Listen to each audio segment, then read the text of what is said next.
கம்யூனிஸ்டுகளை கை கழுவிய கேரள மக்கள். தேர்தல் முடிவுகளால் கதறியலும் இடதுசாரிகள். கேரளாவில் 10 ஆண்டுகளாக ஆதிக்கம் செலுத்திய கம்யூனிஸ்டுகளின் ஆட்சியை கவிழ்த்தது பினராயி விஜயனின் எதிர்ப்பு அலை. பினராயி விஜயன் தலைமையிலான LDF கூட்டணி 35 இடங்களை மட்டுமே பெற்று தோல்வியடைந்த நிலையில் காங்கிரஸ் தலைமையிலான UDF கூட்டணி 102 இடங்களை பிடித்து கேரள அரசியலில் மாற்றத்தை விதைத்துள்ளது.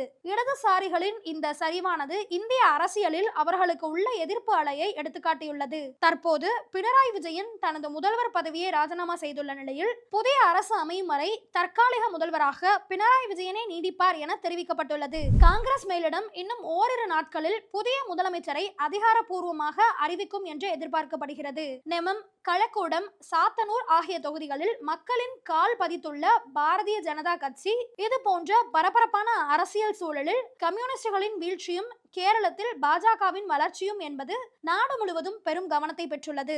3 முக்கிய தொகுதிகளில் வெற்றியின் மூலம் பாரதிய ஜனதா கட்சி கேரள சட்டமன்றத்தில் தனது வெற்றி கணக்கை தொடங்கவுள்ள நிலையில் இனிவரும் காலங்களிலும் இடதுசாரிகளின் அரசியல் தாக்கம் இந்தியாவிலிருந்தே முற்றிலுமாக அகற்றப்படும் என்று அரசியல் விமர்சகர்கள் கூறுகின்றனர். தமிழகத்திலும் மேற்கு வங்கத்திலும் ஆளும் முதலமைச்சர்களே அவர்களது சொந்த தொகுதியில் தோற்றிருப்பது அதிர்ச்சியை ஏற்படுத்தியிருக்கிறது.